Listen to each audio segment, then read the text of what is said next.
সকলকে আমার আরো একটি নতুন ভিডিওতে জানাই হার্দিক শুভেচ্ছা ও অভিনন্দন। আজকে আমি সমাসের আরো একটি ক্লাস ডেমো ক্লাস নিয়ে হাজির হয়েছি এবং এর আগের যে ক্লাসটা ছিল সেটা শুধু সমাস কি সেটা বুঝিয়েছিলাম। আজকের আমার ক্লাসটা হবে সমাসের পরিভাষা। আমরা প্রত্যেকের পরিভাষা যদি না জানি তাহলে কিন্তু সমাজ সম্পর্কে কিন্তু আমাদের অনেকটা অসুবিধা হবে। যারা ডেমো করবেন মনে করছেন তারা ইচ্ছে করলে এটা করতে পারে। যথেষ্ট সহজ ভাষায় বুঝিয়ে দেওয়ার আমি চেষ্টা করছি। তো দেরি না করে আজকের ভিডিওটা শুরু করি। তারপরে ব্যাস বাক্য। ধন্যবাদ স্যার, ধন্যবাদ ম্যাম আমাকে একটা ডেমো ক্লাসের সুযোগ করে দেওয়ার জন্য। স্যার আমি কি এটাকে একটা আদর্শ শ্রেণীকক্ষ মনে করে পড়াতে পারি? আচ্ছা ধন্যবাদ স্যার। আচ্ছা সুপ্রভাত শিক্ষার্থীরা, তোমরা প্রত্যেকে ভালো আছো? আচ্ছা বেশ, আমিও অনেক ভালো আছি। তো আজকে তারিখটা যেন কত?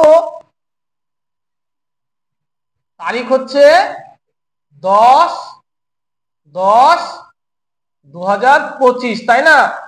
আমি এখন কোন শ্রেণীতে দাঁড়িয়ে আছি? একদম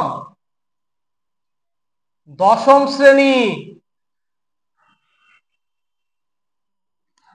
এর আগের দিন আমরা কি পড়িয়েছিলাম? বাংলা বিষয়ের ব্যাকরণ। তাহলে আজকের আমাদের বিষয় হবে ব্যাকরণ।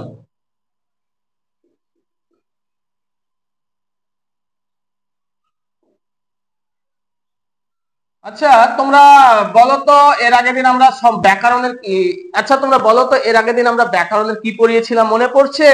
সমাস কি, তাই না? এই সম্পর্কে তোমাদেরকে ধারণা দিয়েছিলাম। তাহলে আজকে আমরা সমাসের পরিভাষা জানবো। তাহলে আজকের পাঠ কি তাহলে? সমাসের পরিভাষা, তাই না? আজকের পাঠ হলো সমাস কি। তাহলে আজকের পাঠ কি? সমাস কি। আর ওর সাথে আমরা করব সমাসের পরিভাষা। বোঝা গেল?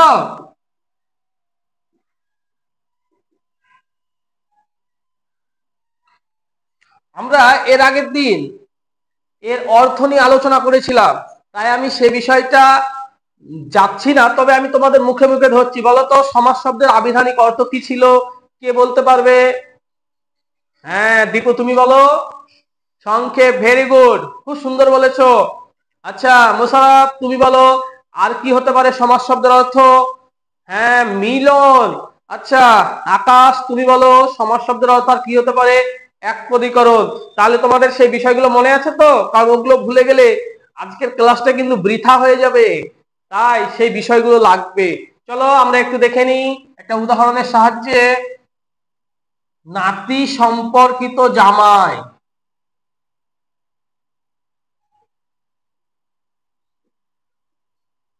নাতি সম্পর্কিত জামাই, তাকে এক কথায় কি বলে গো? কে বলতে পারবে? যারা নাতি সম্পর্কে জামাই তাদেরকে কি বলে? এখানে কেউ নাতি জামাই আছো নাকি? ও আচ্ছা, তোমাদের তো বয়সই হয়নি।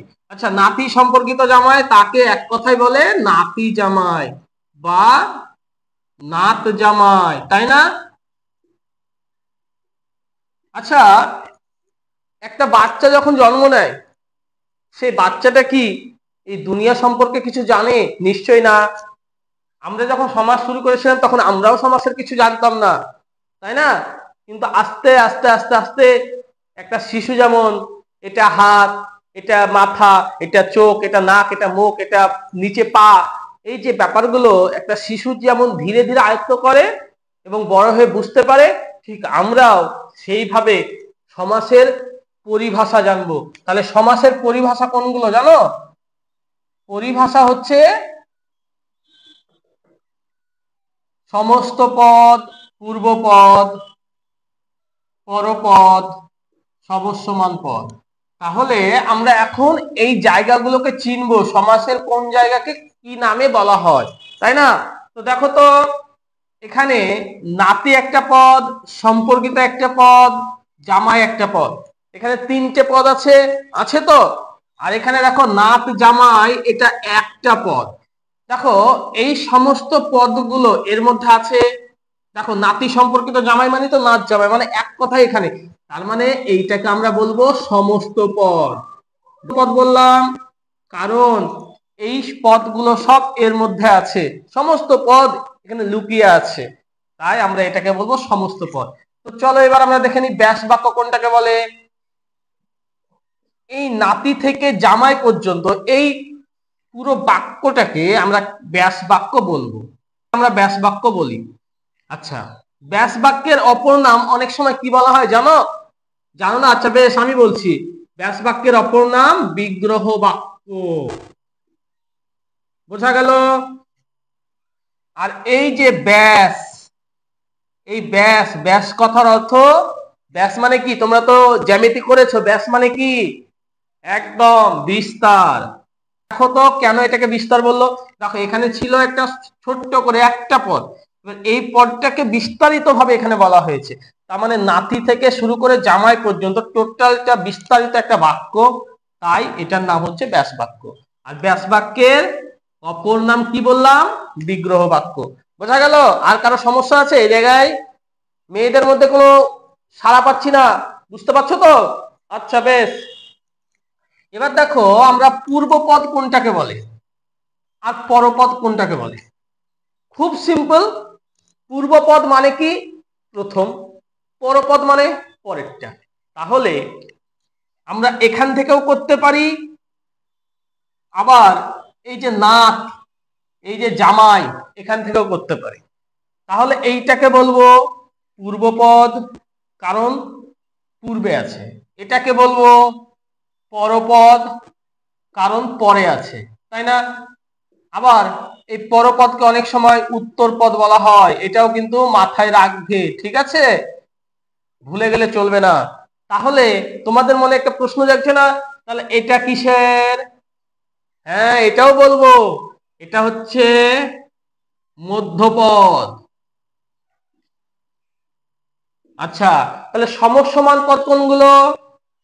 এই নাতি জামাই সম্পর্কিত এই যে সবগুলো কি আমরা কি বলবো? সমসমান পদ। বোঝা গেল? তাহলে আমরা সমাসের কোনটাকে ব্যাস বাক্য বলে, কোনটাকে সমস্ত পদ বলে, কোনটাকে পূর্বপদ পরপদ, আমরা কি সেটা বুঝতে পারলাম? এই সমস্ত পদ কাকে বলে, ব্যাস বাক্য কাকে বলে। আজকের ভিডিওটা এ পর্যন্তই, দেখা হচ্ছে পরের কোনো ভিডিওতে।